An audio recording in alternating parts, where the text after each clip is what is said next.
Sir Francis Bacon, who is the contemporary of William Shakespeare and Sir Philip Sidney, follows Aristotle, not Plato, in insisting that poetry does not present an inferior imitation of the real world, but rather that it presents a world that's better than one we live in. His book, The Advancement of Learning, published in 1605, Bacon says that history, fact, and reason are necessarily tied to human experience and can only present the world as it is known to our senses, rather than seeing all sensory perceptions as recognized by reason as a higher form of truth. Bacon argues that imaginations unchained by the limitations of sensory perceptions or actual experience can create realities not yet manifested. Since desire, hope, imagination, and fantasy are not tied to the physical law of nature, Bacon says that poetry can present a faint history which is far from being a dangerous lie of which Plato speaks about, and, and can speak directly to the human soul and not just the rational mind. Bacon says that the use of this faint history hath been to give some shadow of satisfaction to the mind of man in those points wherein the nature of things doth deny it, the world being in the proportion inferior to the soul, by reason whereof there is agreeable to the spirit of man and moral and more example and more ample greatness, a more exact goodness, and a more absolute variety than can be found in the nature of things. Therefore have not the magnitude. Therefore, because the acts or events of true history have not that magnitude which satisfied the mind of man, poetry feigned act of events greater and more heroical.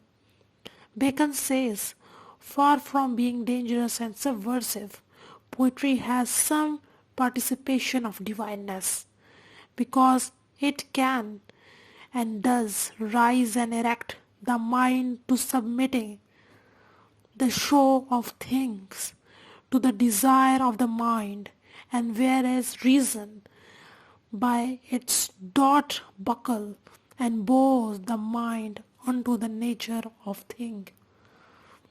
Just as soul of greater than the world, so the imagined reality of poetry is greater than the perceptible material world. Even more importantly, for Bacon, poetry is greater than rationality, because reason can only observe the existing material world, not alter it. Whereas poetry allows the mind to create its own world and to rule over them. The next one is Joseph Addison. In June 1712, three essays named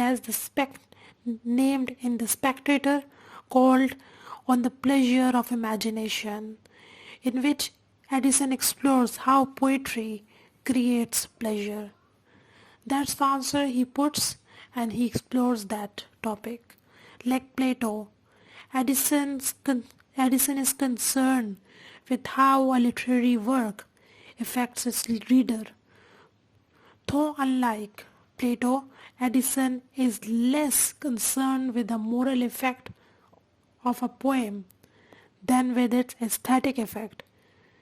He is interested more in how a poem delights than in how or what it instructs.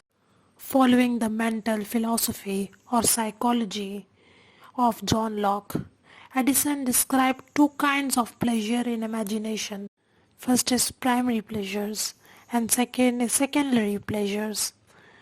Primary pleasures come from the immediate experience of objects through sensory perceptions, while secondary pleasures comes from the experience of ideas from the representation of objects in the worldly picture, in the words or picture, when those objects are unpresent.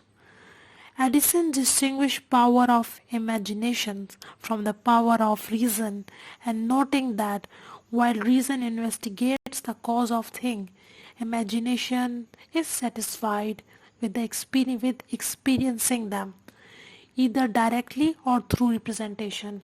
The imagination is less refined than the faculty of reason and provides pleasure from observation of the obvious rather than from probing hidden causations. The pleasures of imagination are thus more easily acquired than those of reason and are more widely available to untrained minds. Addison agrees with Sidney and Bacon that art is not just an imitation of nature but an improvement on or the completion of it. He points out that the secondary pleasures of imaginations makes it possible for an experience which would be disagreeable in actuality to be represented in pleasurable forms. The danger of art in this logic lie in its ability to make presented experience preferable to the actual experience. Though Addison cannot explain why mimesis and representation is in itself pleasurable. The third and last topic of the video is Edmund Burke. Like Addison, Edmund Burke follows John Locke in stating with the idea that all human knowledge comes from sensory experience. Burke describes imagination as the capacity to create complex ideas through the combination of simple ideas gathered together through the senses. Imagination is a creative power that works in two ways.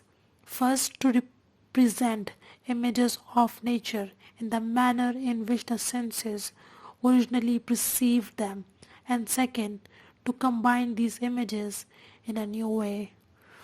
Burke insists that the imagination cannot achieve wholly original creation if only combined and reshaped the sensory perception the mind receives. But imagination isn't tied to the natural world. For Burke, art is not an imitation or copy or of the natural world, but but art is itself a kind of recreation. In his book, A Philosophical Inquiry into the Origins of or Ideas of the Sublime and Beautiful, published in 1757, he published that Plato's ideas that art is merely a copy, who is merely the artist is merely